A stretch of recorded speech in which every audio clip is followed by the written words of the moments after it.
Hey guys, this is Tracy with Thick Blue Wall. I promised you some changes, and here it is, our big reveal.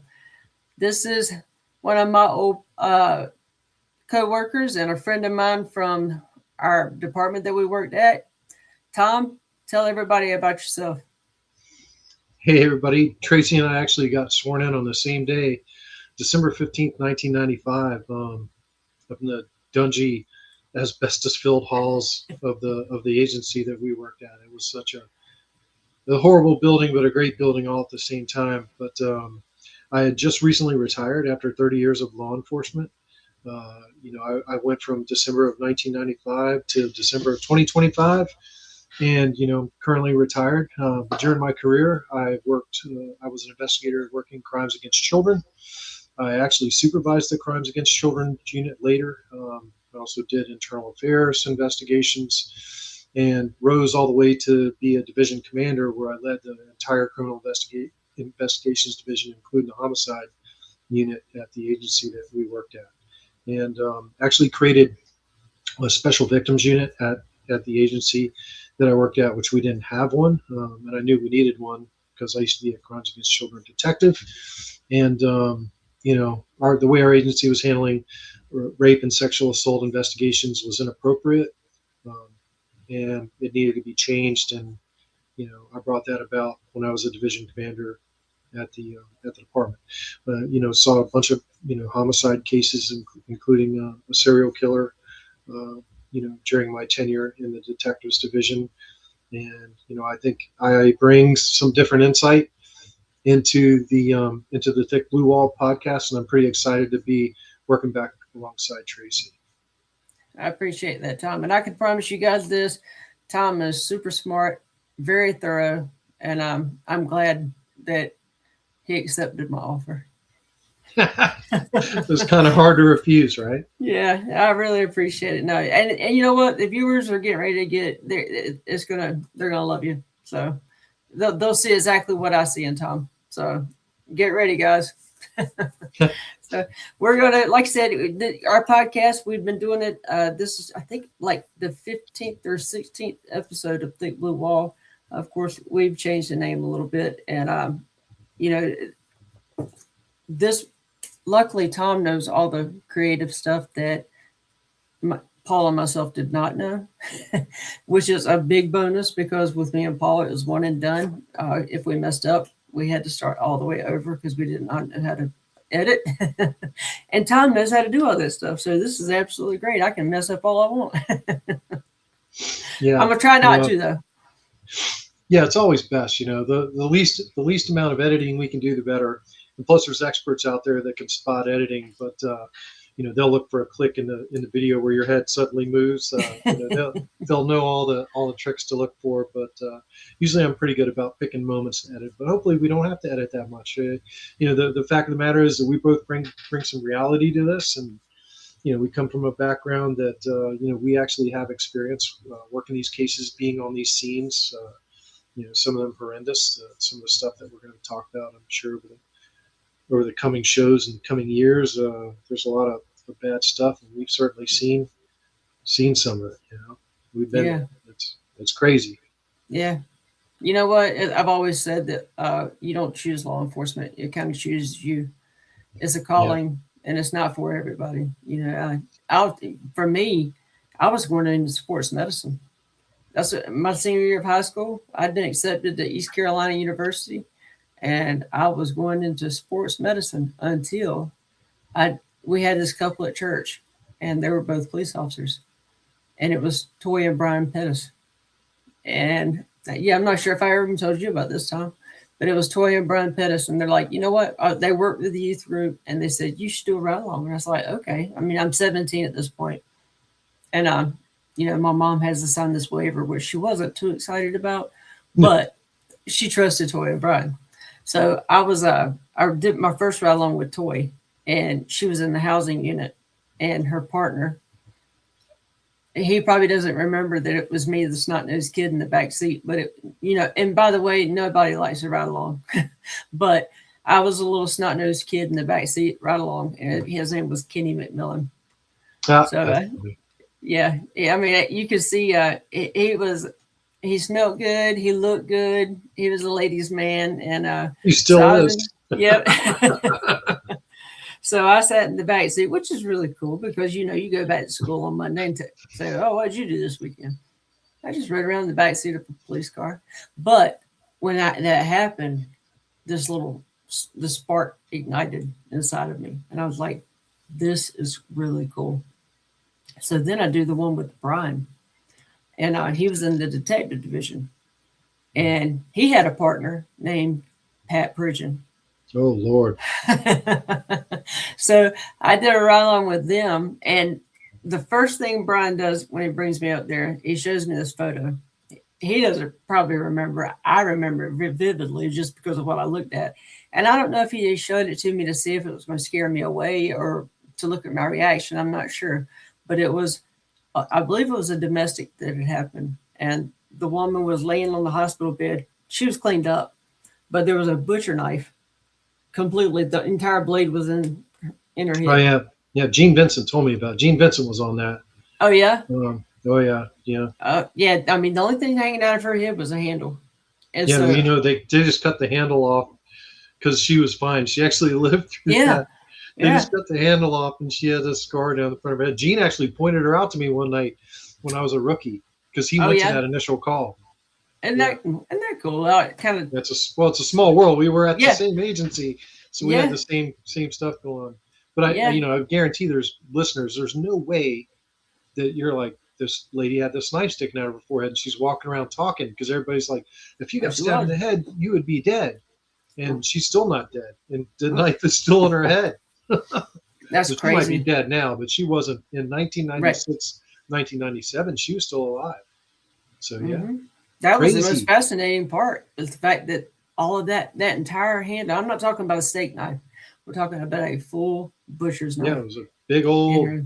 knife that long and it was all the way in her skull. Yeah, Yep. but And she that lived. was it. That was it. I changed my major, and I was going into law enforcement, and that's when I became a cadet. And I figured that would be the best way for me to learn before I actually had experience on the street. I learned how to. I read a lot of reports. I mean, especially the fun ones. I mean, you learned a lot. If you read a good report, I mean, you had a good report writer. I mean, I would sit there all night and read them. I didn't read the one-liners. House was broken into. Yeah, I didn't do that, but I learned an awful lot being a cadet. So, uh, Well, and I got kind of lucky too because when in the cadet program, you have to be enrolled in school. Well, right. I graduated in May of 1995, and I had to put my letter of intent in along with my application. And it's the end of August. School starts in the very first week of September. And I go to my captain. I'm like, do you know anything about if I'm going to school or not? And she's like, you haven't heard anything? No, I haven't heard anything. All of this happened in a matter of about a week. I mean, you're talking about the polygraph, going to see the state shrink, your background, your health screening. My favorite was my interview because I was sitting outside, and you know what to expect when you go into a law enforcement interview. And I heard Sergeant Norris in there just laying into whoever was in front of me. And I was a cadet. Sergeant Norris was actually one of my sergeants that I worked with.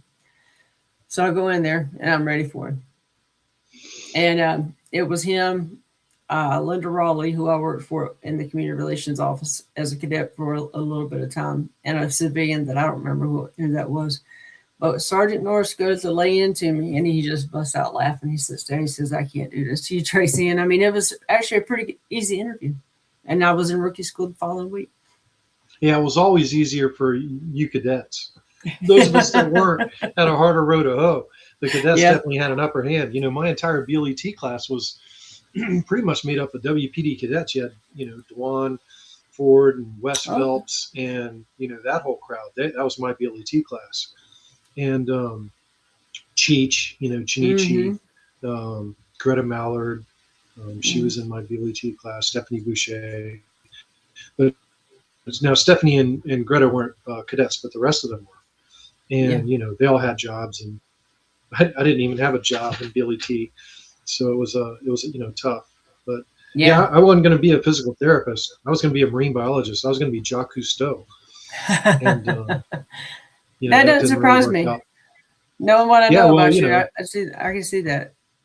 well, I was still Jacques Cousteau because I still ended up going scuba diving with sharks, which is what I wanted Hmm. to do anyway.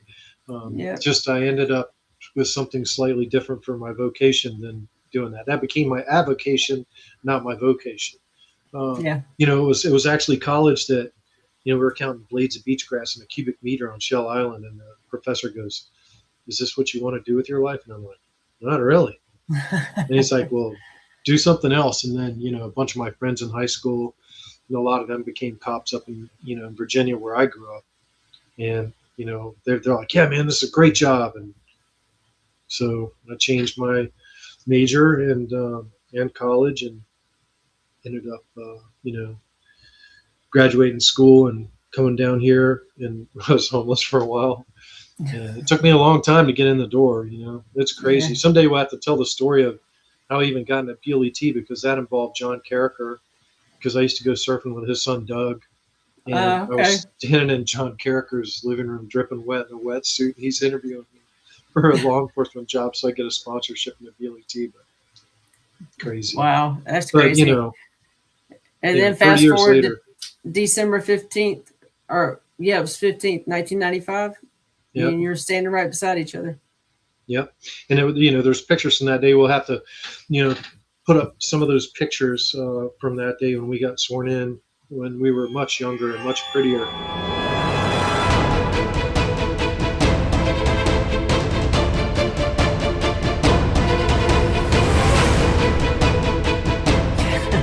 Back in those days. Yeah, it was a That long was time before all ago. the stress and chaos. We were idealistic and thought we could save the world, and It was fun times though. I it was. mean, That law enforcement career was a great career. The last couple of years were tough, but yeah. the most of it was just fantastic. I wouldn't change it for a thing. Still proud of what I did. Hmm. Very proud of what I did. Yeah. Well, the audience is going to be really excited to hear what you bring to the table too. I can go ahead and tell you that. I'm a So nerd. I know, Oh Tom, man, you're not a nerd. yes I am. That's Yeah. okay. You know what? I remember, wasn't there because cops love to play pranks. Wasn't there a Diet Coke incident with you at some There's point? a there's a lot of that. There's a lot of that. My nickname, and I think all this is up in the attic, but my nickname was Beaker, um, from the Muppets. Oh, And I had, when I was doing my retirement spiel, I had Beaker up at the podium, that's because great. I like it. I always embrace their crap. I mean, everybody gave me a bunch of crap my whole career, and it's one of the things I loved about the police department, because, like, I think if you were, getting crap and giving crap, then you were That's part right. of the team. That was just the way it was, and I don't know. Nowadays, a lot of these kids are not quite as thick-skinned, and it's harder for some of that stuff to go on. I mean, some of the stuff we did to each other would definitely get you fired today for sure. Right. That Well, wouldn't be and I'll tell you, tolerated. I've been out of law enforcement for a long time now, and it makes me feel good to know that I still have the respect of the people that I work with Yeah. all these years later, because sometimes when you leave the department, nobody ever wants to talk to you again. Yeah, but that's usually if you leave on a bad accord, or you did something unethical, or you brought Yeah. disrepute to the agency. When you left, it wasn't any of those things at all. No. No. So, yeah, I don't think anybody held any ill will towards you ever. I mean, it was Yeah. always just like, Tracy just moved on to brighter pastures. Yeah. Well, I moved on to a different pasture. It wasn't the right pasture. I had to go. I ended up circling back to the city, but it's just not. I just couldn't go back. Everybody told me I was making a mistake, and I was like, I got to do this. I just got. I mean, I was getting a lot of pressure from home, of course, and then Yeah, I didn't really like the administration. That yeah, there was just one person, and between the pressure at home and then that one person, and an offer that was made that ended up the offer, I would have had to have been completely unethical person to do what to make the money that I was told I was going to make. Um, I knew the first week I'd made a mistake. I knew I actually knew when I was writing my resignation I was making a mistake. There was something telling me you're doing the wrong thing, but I just couldn't swallow my pride and come back. You know, so many officers leave and then they realize, oh crap, I can't. I don't want to do. I can't leave out, and they come back in a week or two. Yeah, but some of that's because that job is just such a, you get exposed to so much crap, and it's the crazy scenes like a lady with a knife sticking out of her forehead, and some dead kid laying there, with bullet wounds in his body, and he's 14 or 15 years old, in the back alley of Dove Meadows, at 3 o'clock in the morning, and you see enough of that crap, and you're like, I don't want to do this anymore, or maybe I can make more money doing something else, or hey, this, maybe I can go do something else and make more money. Because I mean, when we were hired, I mean, we were making what, $20,000 a year, Yeah, $19,000 a year. yeah, It was some crazy amount of like no yeah. money. I mean, I No. remember going to calls in Dove Meadows, and there were people on, welfare that were living a higher standard of living than we were. Mm-hmm. Uh, you know, it was crazy. I mean, I Mm-hmm. was surviving off beanie weenies and beans and rice, and Ramen I was noodles. eligible for food stamps, but had too much pride to go get them. Yeah, And just struggled. And we isn't lived that in a shame? squalor. Yeah, but it is what it is. I mean, you did it because you loved the job, Yep. and you really ate dirt because you love this job, and that's what I guess what made me most upset. During 2020, I guess it's going to be a long introduction. We may end up That's all having to right. cut this into two videos, but Yeah. in 2020, when all the BLM protests were happening and anti-police thing, in the wake of George Floyd, which how all that went down was certainly upsetting, but to take it out on the entire police force in the entire country was a bit of a stretch. And it seemed like a lot of the public was going along with that. And here I was thinking about all those years of eating dirt and being dirt poor and eligible for food stamps and having too much pride to go get them, but still saying this job is too important. I got to get back out there and help people. I mean, I know that there were prostitutes out there that were addicted to crack, and I would worry about who's going to watch out for them when I go home, because a lot of them end up being victims of serial killers because nobody cares about prostitutes. A lot of the prostitutes are out there getting raped, and I would check on them when I was doing my rounds of patrol just to make sure that they were okay. Actually got one of them off the streets into drug treatment. She was at my retirement. It was a very big deal to me. But Oh, that's that, cool. that but that's how important the job is. Is we were like, man, you just there was a time like when you and I were young, where it was like time to go home, but you had to basically run us out the door. I mean, we didn't want to go home. Nope. You know, you send me to another call, send me to the next one. You Mm-hmm. know, and it was crazy that whole mentality that we were in when we were young. And I see kids doing that still today, and you're like, go home, be with your Yeah. family. You know what I Right. mean? Because it was just dysfunctional thought process. But it was a great career. Um, Mm-hmm. but man, when we were young, we didn't have any money. You weren't doing this job to get rich. Nope. That's for sure. But the funny thing is, I think it's what's going on right now nationwide is the ultimate backfire to what happened in 2020, is because now this job's become so undesirable for so many that they're having to raise the pay to these crazy amounts to get anybody even in the door that wants to do the job. Mm-hmm. And I think police have become a higher paid profession in the United States as a direct result of the anti-police movement, which is kind of funny when you think Right. about it, historically. But you know we're the police are now reaping the benefits of what I went through in 19, 2020, 2021. Some very difficult times in my life where I was like, what the hell am I doing for a living? Yeah. It really made me question, like, the public really doesn't appreciate what we're doing out here. Why am I doing this? And, that's what made the last several years of my career so tough. It was just feeling unappreciated by the Yeah. public, even when, I'm still getting called out 3 o'clock in the morning on my days off and working Christmas and hurricanes and Thanksgiving and Yeah. I just don't think the public thinks about the sacrifice of we're human too. Well, but I think a lot of them do, and unfortunately, they were too quiet in that time, and I think a lot of them recognized that they were too quiet, and I think a lot of people that were, quiet when everybody was talking bad about the police are now kind of getting vocal, like, hey, we need law enforcement, we do need to lock up people that are bad. You have what happened to that young lady, the Ukrainian girl on the subway in Charlotte. Yeah, Irina Zarutska. We did a Yeah, episode on her. That yeah. was Well, I mean, horrible. that's what happens when law enforcement and the judicial system aren't doing their job. Um, in the mental health system, and there's no way Oh, that girl should have been absolutely. out on the streets. None. In, in that case, I mean, you can say actually the judicial system and the mental health system failed that girl because Yeah, they, this guy should have been institutionalized. He should not have been allowed to roam the streets.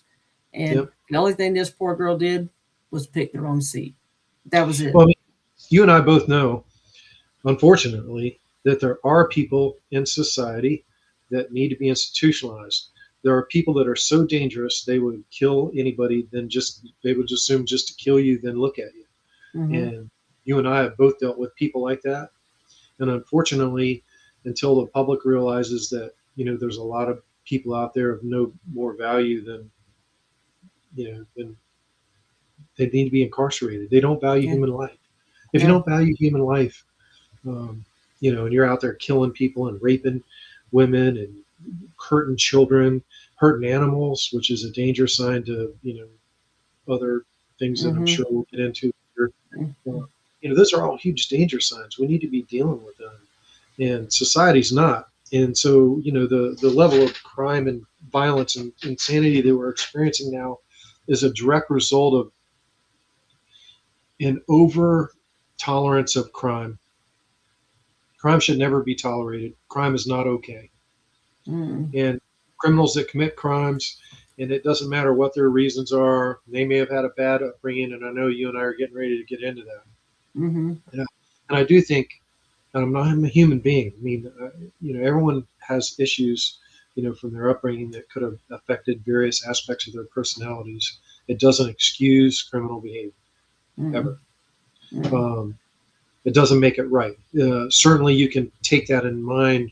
To me, justice means, a sentence that's in accordance with the crime versus, what this person, maybe went through in life. You could take that into consideration at that phase. But Yeah.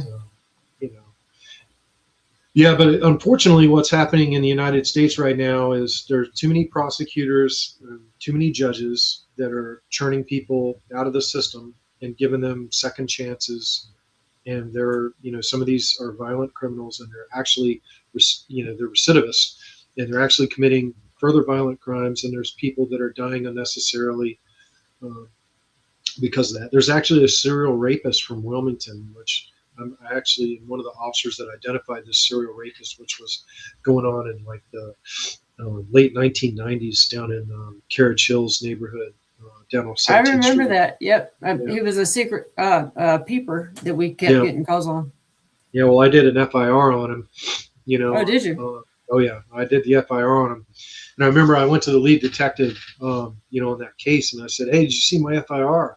Which, of He's like, course, is "Yeah, that just for public, an FIR is a field investigation report where he stopped somebody who was suspicious, and it's not an arrest, it's not being detained, it's just to give to the detective division in case something were to come up.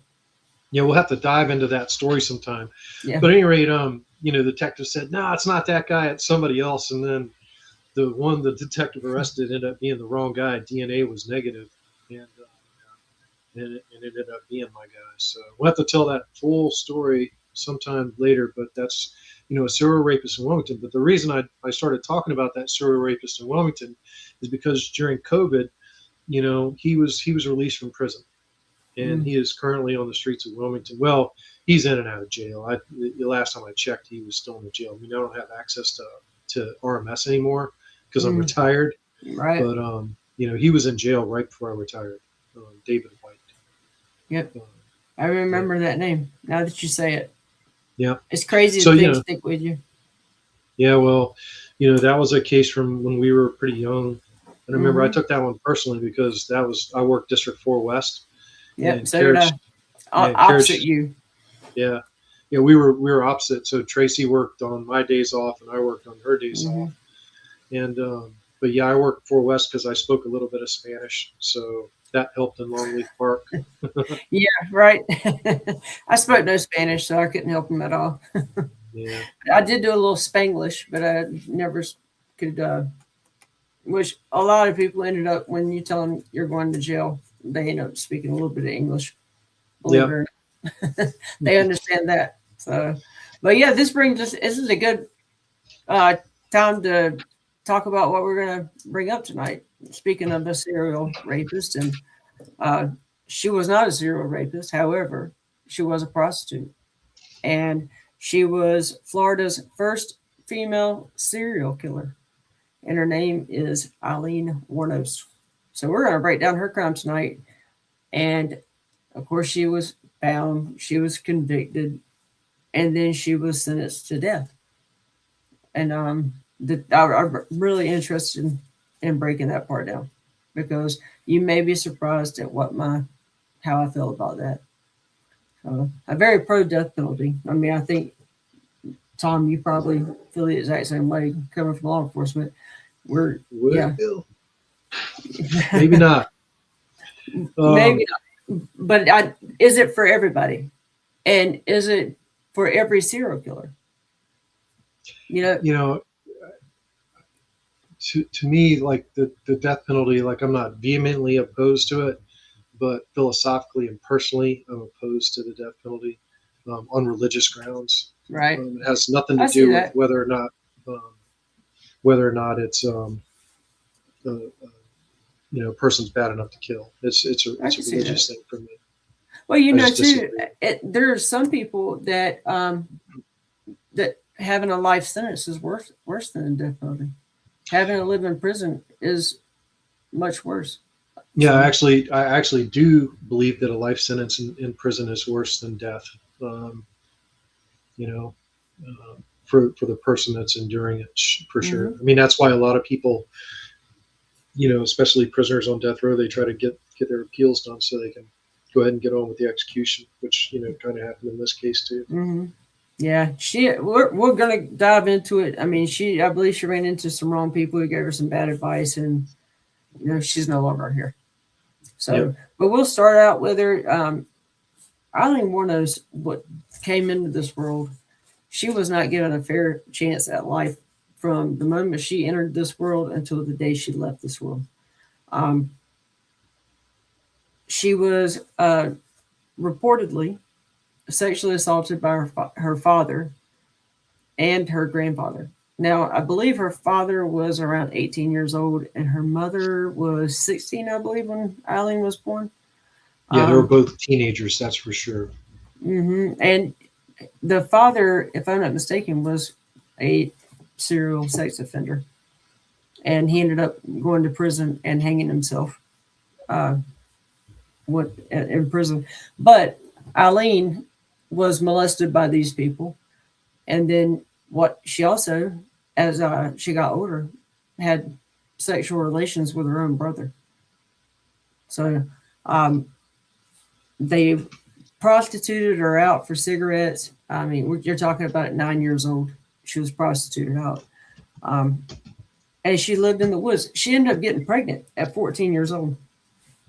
And she was kicked out of her house at that point. Her grandmother, she was very close to, but the grandfather, like I said, he molested her and she wasn't quite as close to him. So when her grandmother died, he kicked her out. One of those unwed mothers where you send unwed mothers to have the children.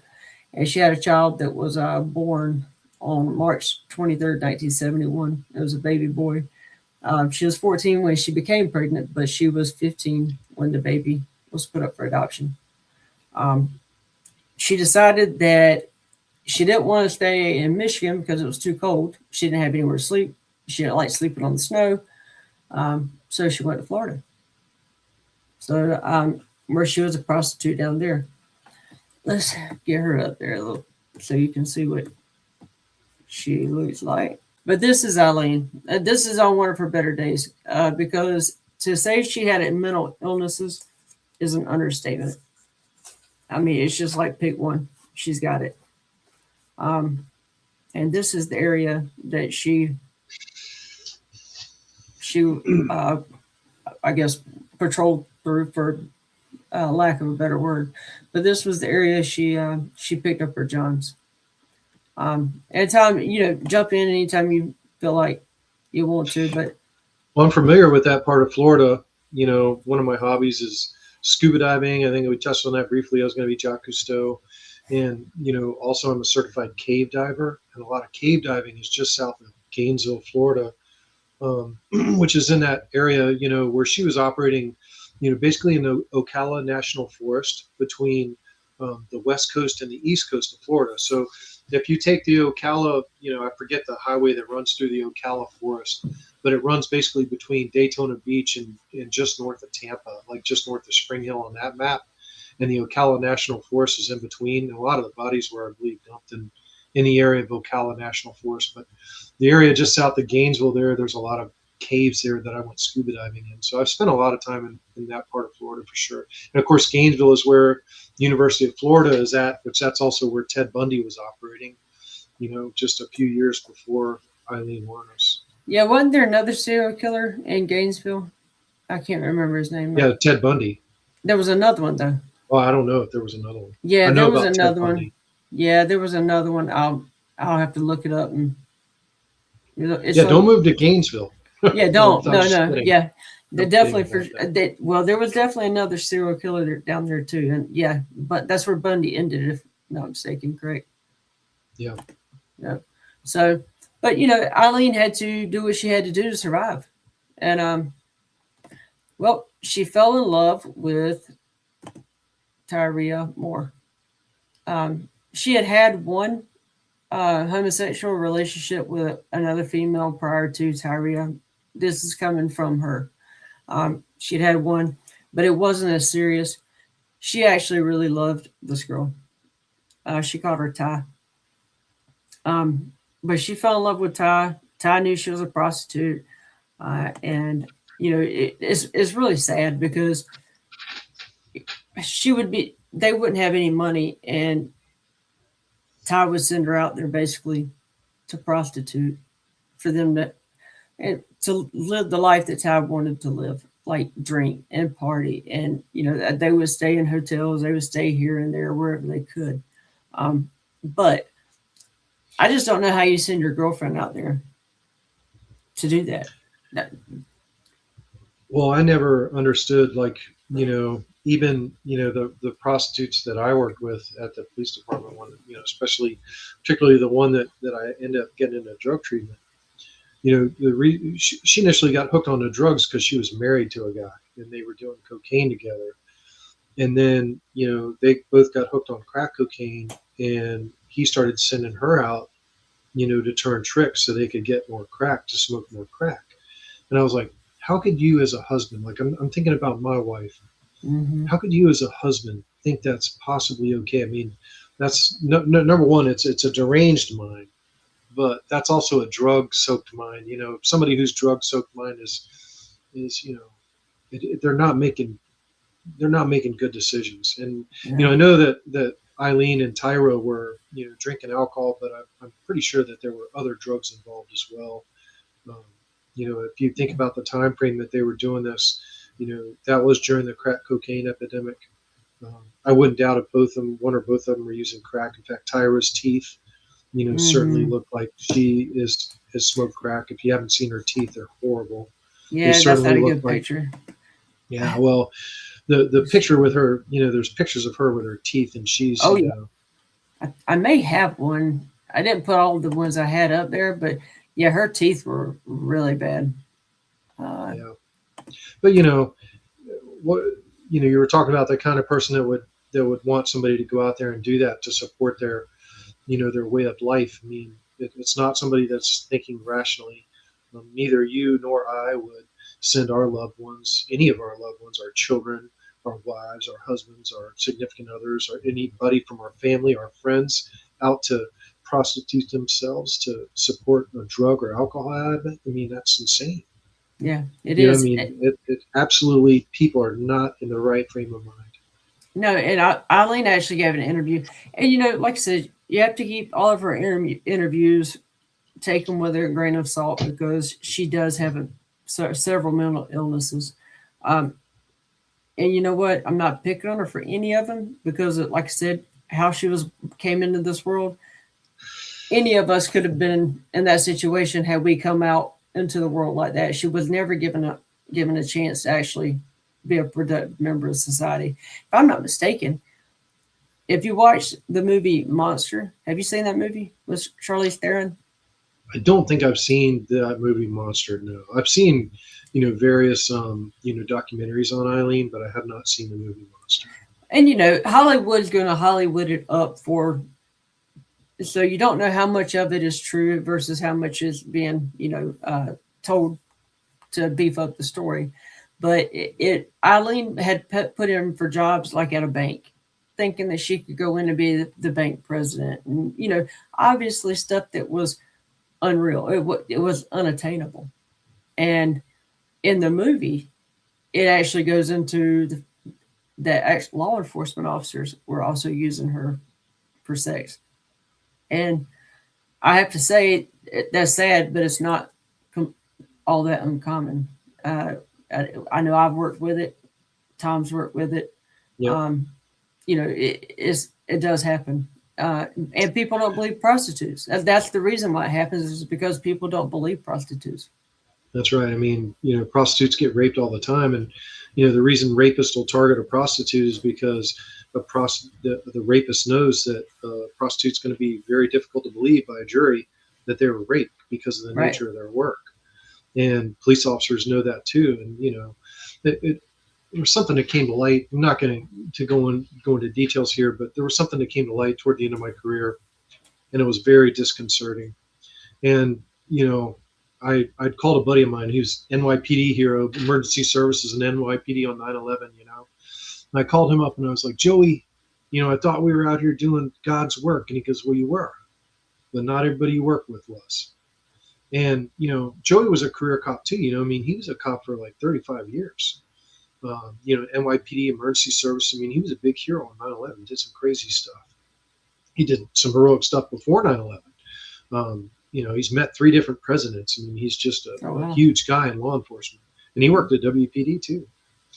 And then he retired finally from WPD. But just a huge, huge, stature of a man, a big, huge Irish guy. I mean, typical Irish cop that you would see up in New York. You know what I mean? Mm-hmm. But a softie, and certainly an ethical man who did live this life and led this career in an honorable way. But that being said, we've both seen situations where police officers were less than honorable when dealing with, I'm not going to say, and I don't want to sit here and have the public thinking that all police officers are out there doing this type of behavior, but could that situation exist? Yes. Yeah. There are imperfect people in every profession. Doctors cut off the wrong legs all the time. Does that mean all doctors are bad? No. It just means that doctor that cut off the wrong leg is bad. Yeah, teacher that goes amok. I mean, does that mean that all teachers have gone amok? No, it doesn't. It just means that one teacher went amok. Mm-hmm. You take people one at a time, including police officers. So I don't want anybody in the audience thinking that we're trying to label police officers as all evil, bad, prostitute rapists. That I'm not saying that, but certainly the job lends itself to that happening. Right. And you said something somebody too, who's unethical. that a prostitute can be raped. Yes, prostitutes can be raped. Anybody can be raped. A wife can be raped. Any woman has the right to say no at any time. It doesn't matter who she is, what her profession is, what kind of relationship you're in. When a woman says no, anything that goes past that is a crime. So yeah, we actually had a husband and wife, and the wife reported this is in Wilmington, this is in Lake Forest, and I was the primary officer on this, and the wife reported that her husband raped her, and it met the elements of the offense. And in North Carolina, that is a possibility. Just because you're married does not grant you in consent for all times. It just does not. But yeah, when we're talking about prostitutes, I mean, a lot of prostitutes are victims. Like if you look at a lot of serial killers in the United States, they'll target prostitutes on purpose because of the nature of the prostitutes' work and the nature that they're usually estranged from their families and Mm-hmm. nobody's going to miss them. And by the time somebody realizes they're missing, and we've had prostitutes disappear from Wilmington even during my career. There's a famous one that's missing still to this day, Virginia Lynn Beach, who's never been found. Um, I don't know what happened to Virginia Lynn Beach, but she just disappeared all of a sudden, and nobody knows where she went. So yeah, I mean that's the lifestyle that Aileen was basically forced into to support her and Tyra's, dysfunctional nomadic lifestyle down there in Central Florida. Yeah, Gary Ridgway was a very popular serial killer. What was his label? The Green River Killer. Green River Killer. Mm-hmm. Yep, and that's what he targeted was prostitution because, like Tom said, there's nobody out there that's really looking for them. You don't know when they're going missing. It's kind of hard to get do a missing persons report when you haven't seen your loved one in a year, 2 years, 5 years, whatever the case may be, and they've been out there putting themselves in harm's way the way they do. But like we said, they do have the right to say no. Now, when Aileen got with Tyra, that she did give an interview and she said that she had purchased a gun or gotten a gun. Somehow she got a gun because she wanted to make sure she came home to Tyra every night because she had been sexually assaulted so many times in the past and that she had near-death experiences. She comes across a man by the name of Richard Mallory. This guy right here. To say this guy was horrible is an understatement. And like I said, these are all what her words because he's not around and to defend himself. And of course, she didn't call 911 to say she had been assaulted because nobody was going to believe her. So insert Richard Mallory, and this was not the first sexual assault on him either. He had done it before. He ended up beating her really bad in the car that they were in, and beat her to the point where she was unconscious. And I'm looking for a paper of mine, but he beat her to the point where she was unconscious. And when she came to, she was tied to the steering wheel and hanging out the driver's side of the car. And when she came to, he started using rubbing alcohol on her genital area. She was bent over the seat, and he started using rubbing alcohol on her genital after sexually assaulting her. So she's bleeding, and he's using that, and he's also using items that he has around him to insert them into her anus. And again, he's then using rubbing alcohol. She was able to free herself, and she shot him and killed him. And they found his body. She stole his car. This is where she messed up a lot, but because she stole the vehicles after she had murdered these men, she stole the vehicles until she did it again, or until she felt it was time to get rid of the car, and then she would do her best to clean the DNA out of the car. But yeah, I mean, what do you say about this guy here? Have you read anything about Richard Mallory?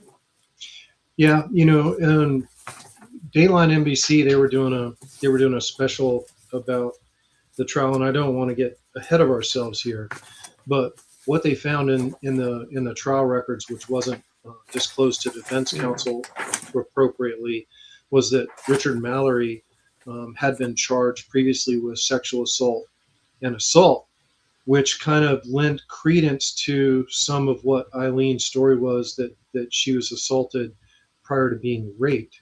And I think we need to finish telling the story, but I think it's important for the viewers to remember this instance that the prosecutors withheld this information from Aileen Wuornos' defense, and we can come back to that when we finish telling our story.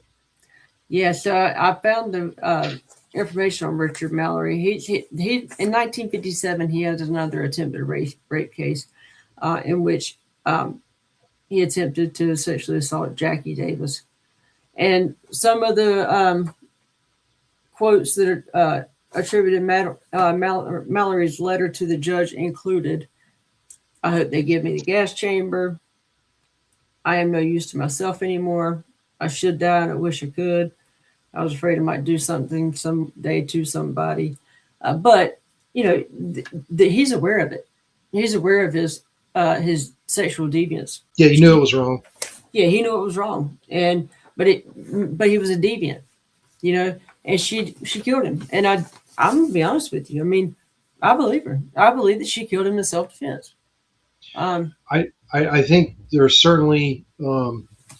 I think the fact that that information was withheld by defense creates a massive error at trial. Um, and the fact that defense counsel, like if it was in their materials and they didn't find it, that's ineffective counsel. That would have been grounds for appeal.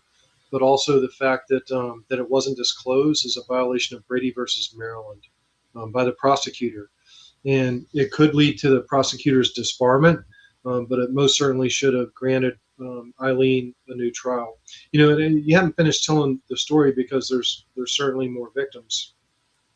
But I think it's important to understand that her death sentence was on the conviction from killing Richard Mallory in this flawed trial, where this information about Richard Mallory's previous assaults wasn't disclosed to defense, or defense didn't find it. Um, However that happened, I think she should have been granted a new trial, either because of ineffective counsel or if it was a Brady violation by the prosecution by withholding that information from defense. She should have been granted a new trial. But the problem is once she's sentenced to death, and then everything she says subsequent to that, including pleading guilty to her other murders, which we're fixing to talk about, I think are fruit of the poisonous tree. Like, she wouldn't have made all those statements had the inappropriate trial not happened, in the first instance. That's just the tip of the iceberg. I think we need to go ahead oh yeah, and finish telling the story, and then yeah, we'll get back into this. Yeah, because there's a lot more that we can talk about with that prosecutor, and we'll talk about him Yeah. when we get to it. So then she moves on to victim number 2, who is David Spears, and this is so just so you can see him up there. This is David Spears. He was a construction worker. His body was found in the rural. She always put everybody off the road, so they would go obviously to a secluded area, and she didn't murder every John that she picked up. So it wasn't like she was out there every single night murdering people. You're talking about let's see. Richard Mallory was done November 30th of 1989. This guy, David Spears, he was May 19th, 1990. We got another one that we're going to be talking about May 30th, 1990, June 4th, 1990, September 11th of 1990. So she's not out here, and we got other ones, but it goes to show you she's not out here every single night, and every single John she comes across is. No, I think it's important to talk to the audience about how prostitution works, because a street prostitute, somebody like a drug prostitute like Aileen Wuornos was, she might be making maybe $20, right. on a John. $20 is not enough to support their habit, their hotel rooms, and all that stuff. So, Aileen would have to have been turning 5, 6, 7 tricks a day, and that's not unusual. When Tracy and I were cops in the crack epidemic, there were prostitutes that I was dealing with that I know that were turning up to 15, 20 tricks a day. So if Aileen was turning 15, 20 tricks a day, how come she didn't kill all her Johns? And John is somebody, that's a slang word for somebody that procures a prostitute's services. But Aileen, the fact of the matter was, if she was turning 15 or 20 Johns a day, then why didn't she kill more people? And she may have, but I don't think so. No, I don't think the evidence is there. And if my guess, and I'm just strictly speculating here, because like she did not kill every John, that there may have been something about each one of these people, whether it was something they said, It could be something even like a cologne that they were wearing that may have triggered her back to Richard Mallory. That and she just, you're already talking about someone who's got several mental illnesses, and then she's picking these other ones up. Who knows what it was? But there was something about each one of these individuals that she shot and killed because she's she said that they were trying to rape her. I mean, but Yeah, again, it could be something that, like I said, it could be a smell. It could be something that they say. It could be anything type of something that reminds her of that event that she had with Mallory. I think, and this is me, and I think anything more than Mallory is a bit of a stretch because the others didn't have that type of criminal history that Mallory had. But I Oh think it's yeah, I'm not. certainly, I don't think that they did anything intentionally out there to her. There was. It could have just been oh yeah, a word that they used that they not that they were bad people like Mallory, but it could have just, like I said, just been something that they said that just it reminded her, something triggered her to yeah, do all this. And I'm trying. yeah, I don't know what it is. yeah. I have no idea either, and I don't think we'll ever know. I mean, Eileen's Mm-mm. been interviewed multiple times, and she's told so many different accounts of the her story with Mallory. Has been fairly consistent, but the other Mm-hmm. ones, it's changed quite a bit throughout the years. Um, to the point where, and I have something that I'll talk about once we finish talking about all her victims. With her childhood friend that she grew up with in Michigan, Don Botkins, who Don was the last person that saw, Eileen before she was executed, and Eileen certainly made some. She was the last friend of Eileen's that saw her before she was executed. But Eileen certainly made some statements to Dawn, which I think pretty much severely condemned Eileen. Her victims after Richard Mallory. I think there was very damning statements made to Dawn, and I guess that's what I would struggle with is her statements. Right before she went to the death penalty, that she did kill all these men, and the everyone after Richard Mallory, her motive was to rob Yeah. them, and that's what she told Dawn. Yeah. Uh, but the fact of the matter is I do think the first trial was flawed. But I guess we need to finish telling the total story. Yeah. Like I said, I just don't know why she picked these guys and not the rest of them. Like you said, you don't. She's not going to get rich off of any certain one of these for turning one or two tricks. So it's like, why David Spears? Why Charles Karkskeden? Why Peter Sims? Why Troy Burgess? Why any of these guys after Richard Mallory when she didn't, you know, go after John Doe or anybody else. There wasn't every one of her Johns did not get killed. So I just don't know what it was about these guys because, like Tom said, there's not a criminal history with the other ones. Richard Mallory was a complete, piece of crap, and I can't say that about the other guys. You know, Yeah, I mean, who knows? I mean, a lot of the prostitutes back in those days, they could be, their method of picking up their johns might have been standing out on the side of the highway with their thumb out like they were hitching a ride. And maybe somebody picked her up, like thought she was a legitimate hitchhiker and they weren't a john. And, you know, then she proposed, some business arrangement for sex and mm-hmm. somebody that didn't want it and somebody that said no, she could have killed him for that. I Yeah, mean, we just don't know. yeah, we don't. Her statements have been inconsistent. So it could be anything from, hey, they got a little rough with her or grabbed her in a way that scared her, or Mm-hmm.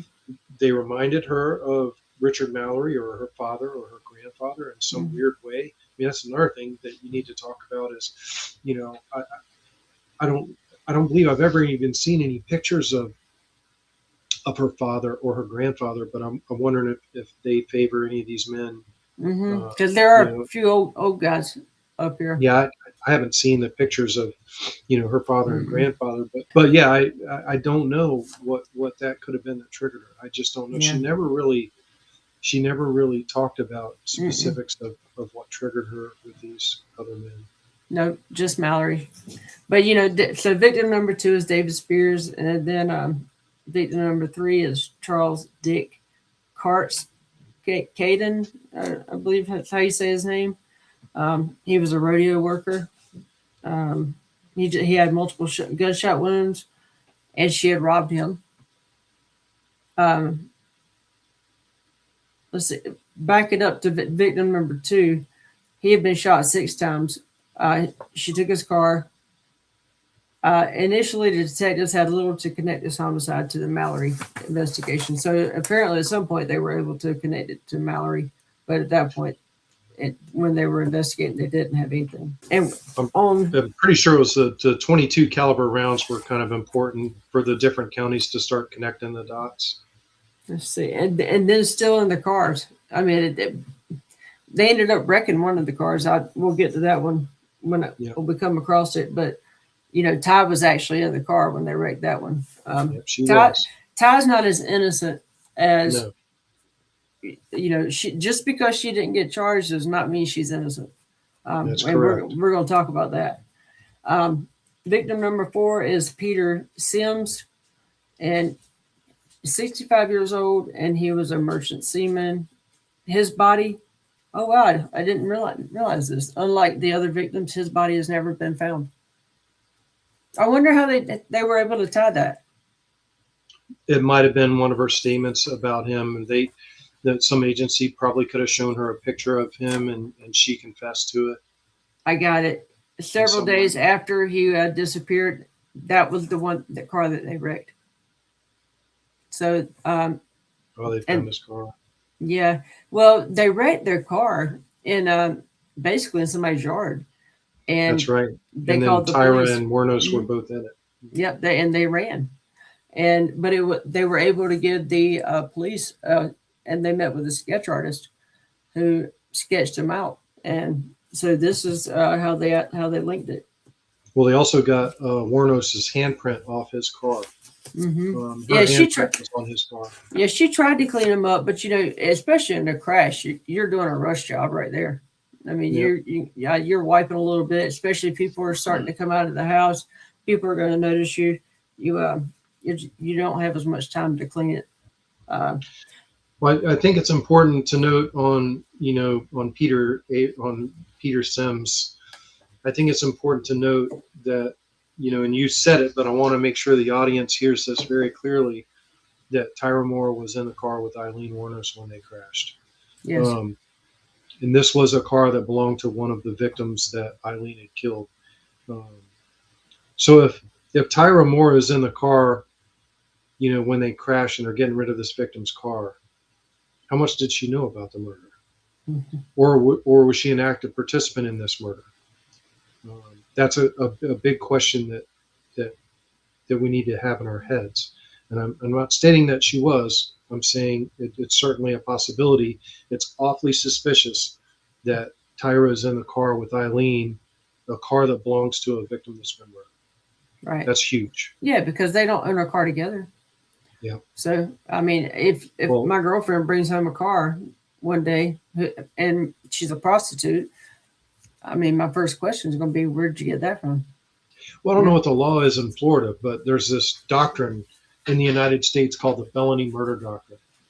And if during the commission of a felony that somebody ends up getting killed, that that any party involved in the commission of the felony is also guilty of the killing, of the murder. So if 2 people rob a bank and one of the bank robbers shoots a teller, both bank robbers are guilty of murder. Mm-hmm. So if Tyria and Aileen steal this man's car and he ends up getting killed in the process, then Tyria is also guilty of his murder by law, by the felony murder doctrine. Which we can get to that later, but I guess we need to finish all the victims. Yeah, we're almost through them. Let's see. I think we talked about Peter Sims. Yep, that's the one in the car. Victim number 5 was Charles Humphreys.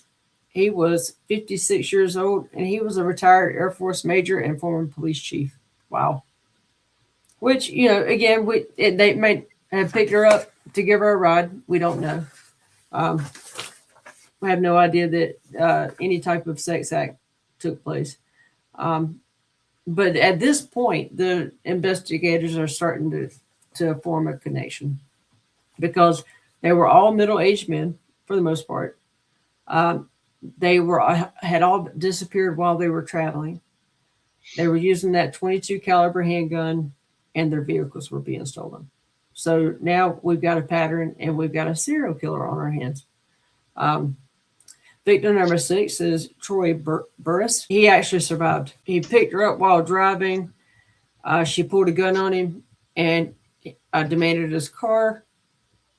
He escaped after a struggle, and he actually testified against her in court. Number 6 was Walter Antonio, 62-year-old truck driver and security guard. His clothed body, and that's important, his clothes, he didn't have, so his pants were up. And when they write it like that, I'm going to take it that his zipper was probably up and his pants were fastened. Was discovered near a remote logging road. So we got another victim, Gary Goodbread. I don't see his picture up there on, but he was a truck driver, 56 years old. Disappeared traveling through Florida in the woods along Interstate 75. Is that the one you were talking about earlier? Yeah, so I-75 runs north and south, basically between Gainesville, and it runs down, just west of Tampa.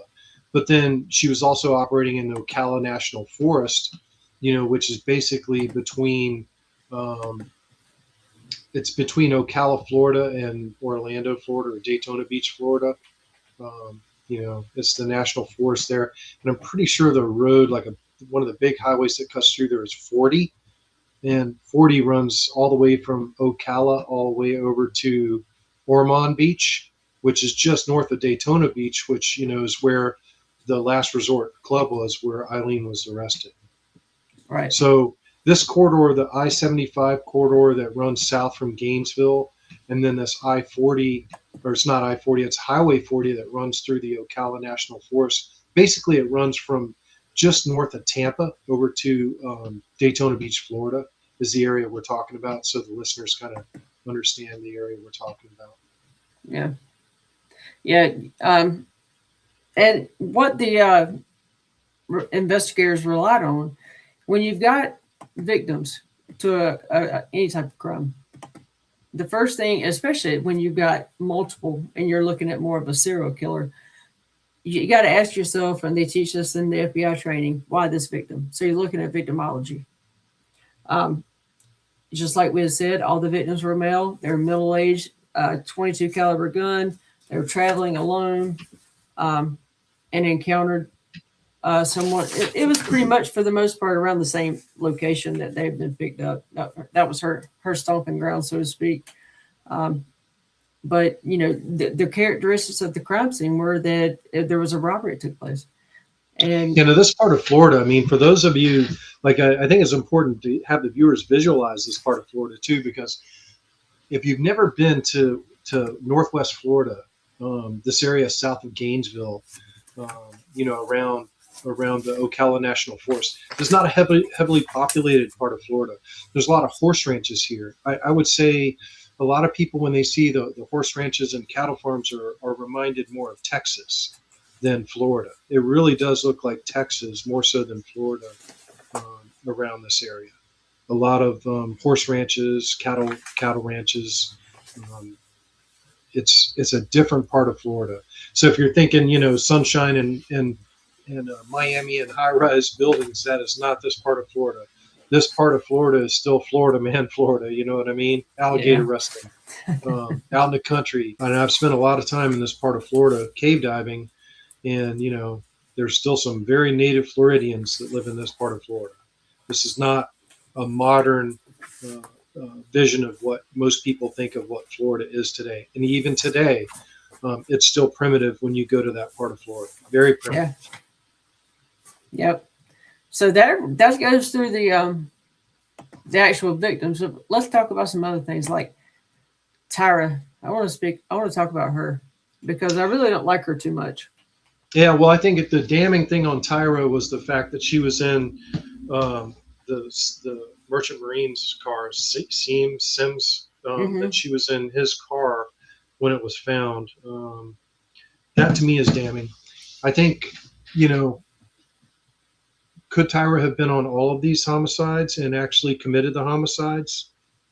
Um, I think that's a possibility. I think, like when you go and look at the police interviews of Tyra, they were really quick to offer her immunity because it seemed like they were looking for an easy solve. Um, Mm-hmm. and Tyra's testimony and her cooperation with the police and wearing a wire. Tyra actually wore a wire in to talk to Aileen, and she wore a wire on several phone calls with Aileen where she was trying to convince Aileen to confess. And Eileen's heard on one of the jail calls saying, if it comes down to it, I will confess. I will tell him that I did all these to protect you. Yeah. So you have Aileen, who's mentally ill, saying she's going to confess to all these murders to protect Tyra. How much of this did Tyra Moore know about, or how much did Tyra Moore do? And nothing happened to her because the investigators were looking to quickly go ahead and just pin this on some lone wolf female serial killer, which, by the way, is highly unusual. Mm-hmm. Typically, we don't have women as pattern offenders. That's highly unusual in the United States. Most serial killers are men, and even go even further, most serial killers are white men. Uh, they're not women. So this is highly unusual. So the fact that we can button up this case and blame it on one single nutcase woman, when there may have indeed been two women that were killing these men in concert with each other, um, and maybe they weren't Johns. Maybe none of them picked her up at prostitution at all. Maybe they were both hitchhiking, and Tyra Moore was, potentially, a robber or a gunman, potentially. I'm not saying that she did. I'm saying that I think that really deserved a hell of a lot more scrutiny by law enforcement than it received. Mm-hmm. I would And totally agree. this case was complicated because it crossed multiple counties. And bodies were found in different areas. And I get it that it crossed multiple counties and it was in multiple areas. But to me, I think Tyra, the fact that she was found in one of the victim's cars was stolen, the car was stolen, and the victim was dead. I really think she deserved a lot more scrutiny in an interview room. And I just really never saw anything where it looked like Tyra received that level of scrutiny that I think she deserved. Right. Right. Well, it's kind of like plausible deniability, is what it is. I mean, she's not admitting to any of it, but she knows about these murders. I mean, by all accounts, she knows about each of these murders. I don't believe that Aileen held anything back from her. Um, where did the money come from? Where did the cars come from? Where did the property come from? To be sure, Tyra was not, I mean, that ignorant. She had to know. And unfortunately, Aileen fell in love with this girl and took the rap for all of it. But like you said, the police didn't really push too hard because I think if they had pushed, they could have most definitely found enough evidence to charge Tyra where they wouldn't have needed a wire. Yeah, I think that's certainly a possibility, and I think that's one of the unopened, shameful things about this whole case is we'll never know. And another part of the case that that we have to talk about is, and I'm going to talk about my own personal experiences.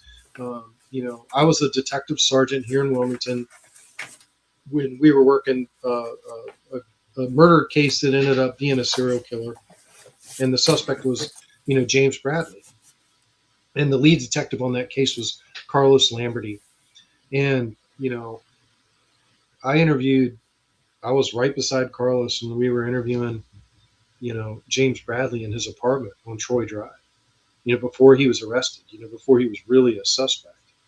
And I know a lot of things about the case, but I'm here to tell you this. Carlos Lamberty has since left the Wilmington Police Department after he convicted James Bradley. Never signed a TV deal, never wrote a book about it. He never profited from the prosecution of James Bradley. Now, the district attorney has, but Carlos Lamberty did not. Carlos Lamberty, who was the lead detective in that case, never profited from the case. I didn't.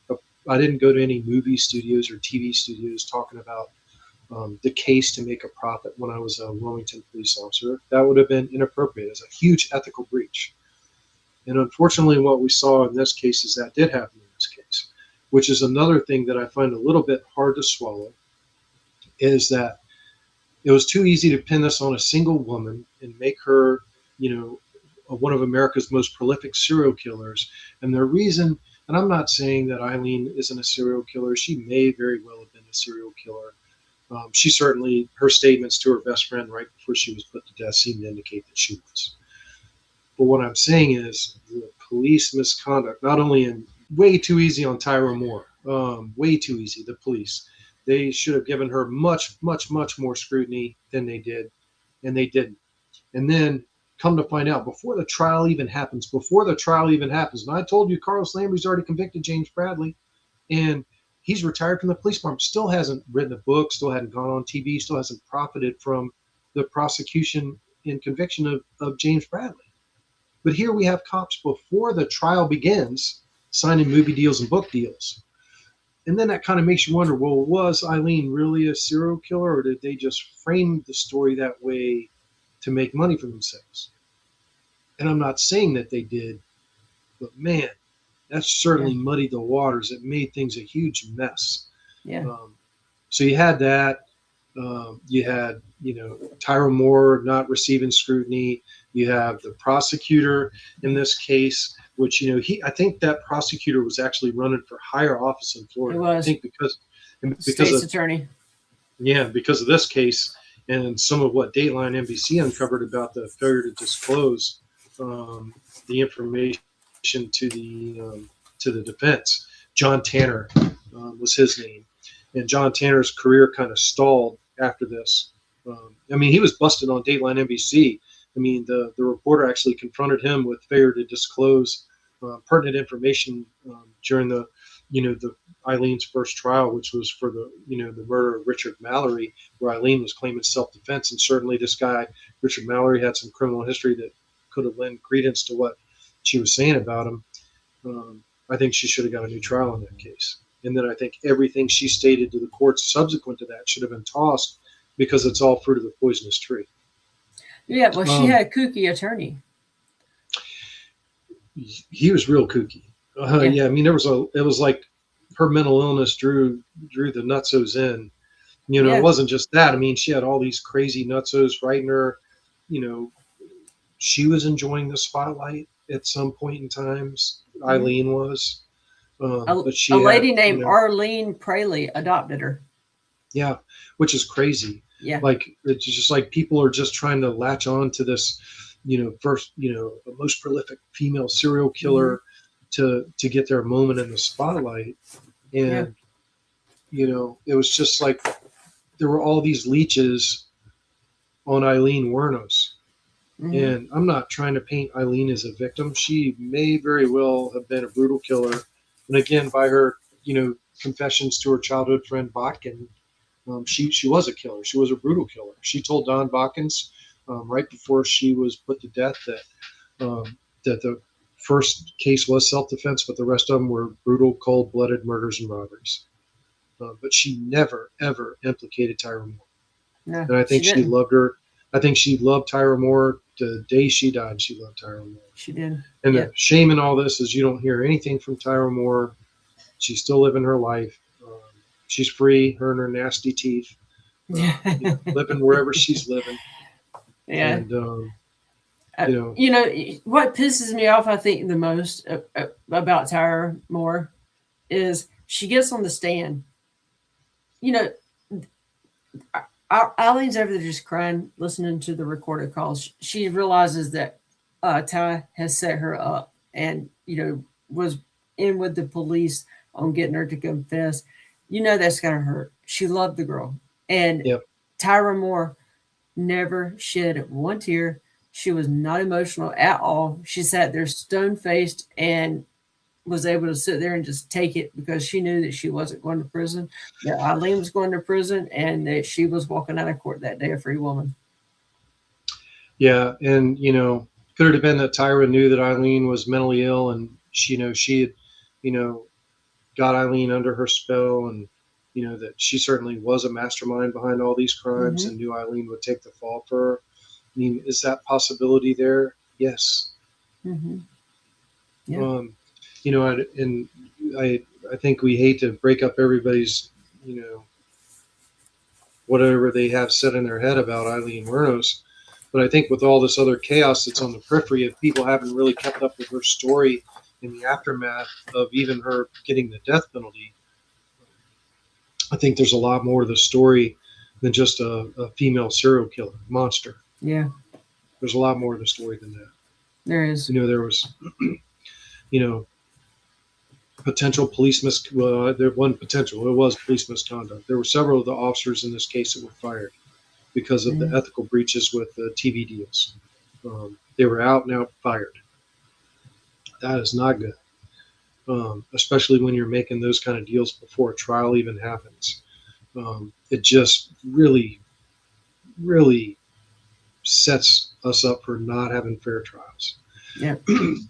I'm I'm not gonna cry over a crazed lunatic killer getting the death penalty, but at the Yeah. same time, if somebody's not, if we allow somebody not to get a fair trial, then I may not get a fair trial, or you may not get a fair trial. That's why, and I know we're going to try to avoid politics, but if you start to restrict people's speech because you don't like their speech, then what's going to eventually happen is that speech that you like is going to be taken away as well eventually. It just depends. Mm-hmm. If Aileen didn't get a fair trial, then you and I couldn't get a fair trial.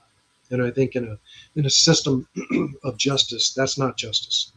No. And I don't think Aileen, at least in her first trial, got justice. And then everything subsequent to that is a miscarriage Yeah. of justice, including the death penalty. And I'm not saying that Aileen is innocent or that she No. wasn't a serial killer. She may very well have been. But certainly there's a lot of haze and cloudiness over the investigation and trials. Yeah. And I do believe, and this is just me, and based on what I'm reading and the body language from Eileen and the way she talks about it, I do believe Richard Mallory was more of a self defense type case. She very well could have gotten, uh, a juror to find her not guilty on that because I believe he did sodomize her. I do believe that he tortured her. But why? Because he had done it before. Okay, so it's not a far reach to say he did it to Eileen. It's just that Eileen was a prostitute. Do we believe her? Well, we should, because he's done it before and it's documented. So that one very well could have been a self defense case, but she doesn't see it that way. Like I said, she's got these all these mental illnesses, plus a cop's not going to believe her. So she ended up being sentenced to death on October the 9th, 2002 is when they carried out the execution. And again, it goes back to what at the beginning of this podcast I started talking about.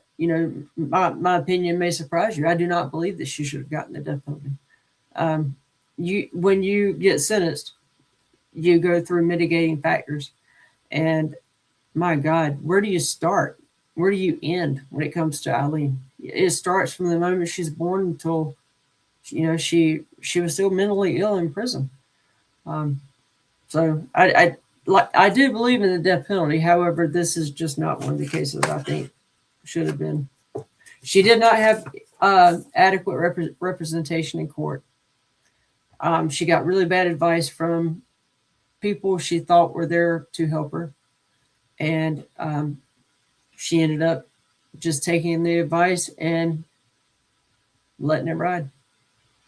Yeah, I mean, I think even even if you believe that Aileen Wuornos is the monster serial killer that she's certainly been portrayed to be in the media and in the modern view of Aileen, um, I think that her whole life story is an absolute tragedy, Yeah. a failure at every level, a failure by her parents, a failure by Michigan, not recognizing the abuse that was happening to her. a failure when she was pregnant at such a young age of protecting her as a child instead of forcing her into, adulthood before she was ready for it. And a failure of, mental health services that should have been available to her. I mean, there's no doubt she had PTSD and Oh all yeah. kinds of other crap. Now, that being said, uh, she was somehow involved in the murders of these men, whether it was her and Tyra or Tyra and she knew about it, or it was just Aileen that did the murders. Um, I said at the outset of the show that I think there was mitigating factors certainly play into whether or not somebody can be sentenced to death. Um, but Aileen Wuornos, by any stretch of the imagination, was involved in the murder of several men. Whether or not she was also with Tyra or Tyra was also involved in it. And I think she's deserved a severe penalty, including life in prison without the possibility of parole. But her first trial was no doubt a miscarriage of justice. Yeah. Without doubt. Yeah. She definitely, and when her appellate attorneys, when they did try to defend her, and it's because of the advice she was given by her adoptive mother. They had an uphill battle because Eileen just wanted to confess because she was being coerced to do that by the adoptive mother, and told you just need to go ahead and accept your fate and be with Jesus. I think is one of the words that they had said. So her attorneys did have an uphill battle to try to get her a new trial, but she definitely deserved one for sure. Like you said, the state attorney. Well, he wasn't the state attorney at that time, but the attorney and the prosecutor in this case did withhold information to the defense, who was a kook. The cheese has definitely slid up that man's cracker. They actually did a documentary that if you go on YouTube, you can find it. The guy's name is the podcast, or it's a series put on by Nick. I want to say Bloomfield or something of that nature, but he rides with uh, her defense attorney. It was like some type of high. He was sitting there just smoking weed on the way to court one day. Yep. Yeah. I mean, it's like this is what's defending her. Yeah. How does this man even have a bar card? And if I'm not mistaken, I think they ended up taking his bar card. If not, they should have. But I think I don't recall, but the guy was like even wacky. When you were looking at him, he had weird hair. Oh yeah. I mean, he almost looked like that crazy British prime minister with a weird hair. Yeah. Guy with a weird hair. Yeah, he's not somebody if you were put in a room and picked your defense attorney, he's never going to get picked. Yeah. The lead prosecutor, John Tanner, I think certainly should bear a brunt of the errors in the first trial. Yeah.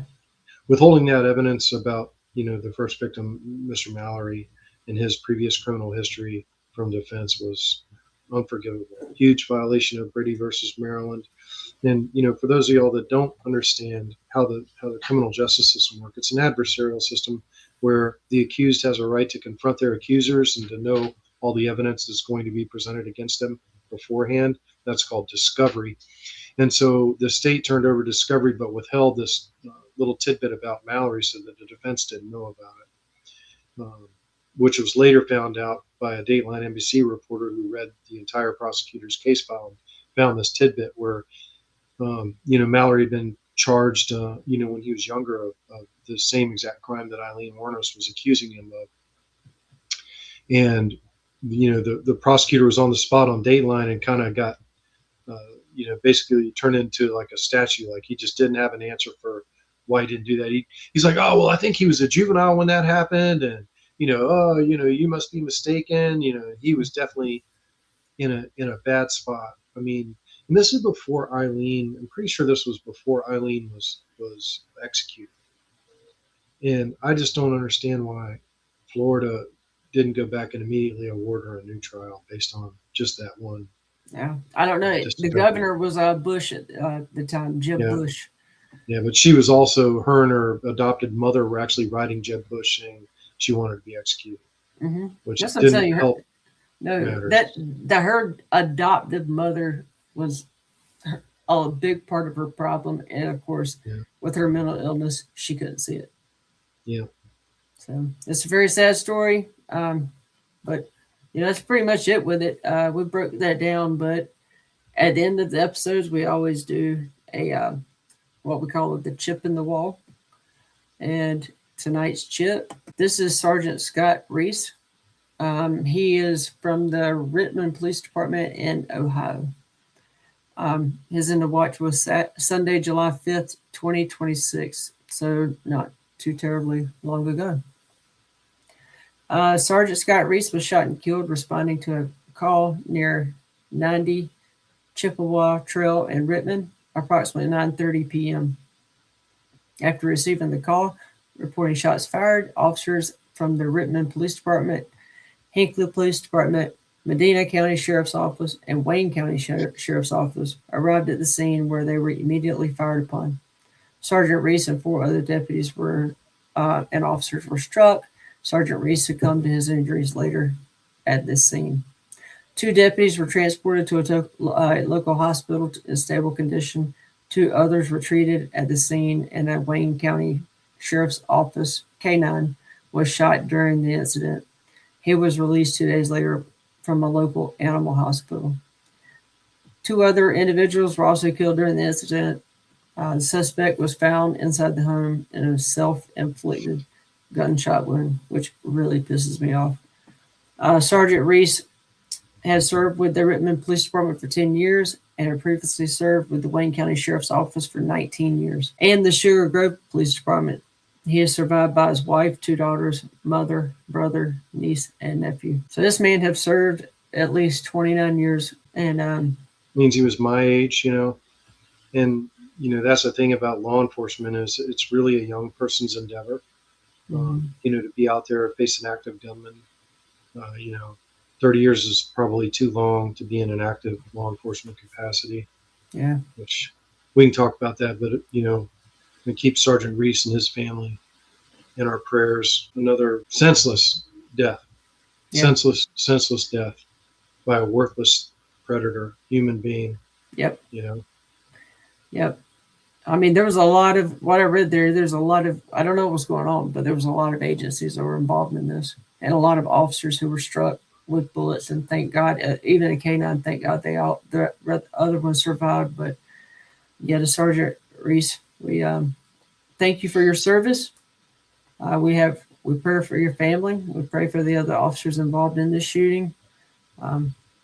This is what the thick blue wall is that we all feel it. And, again, we thank you for your service.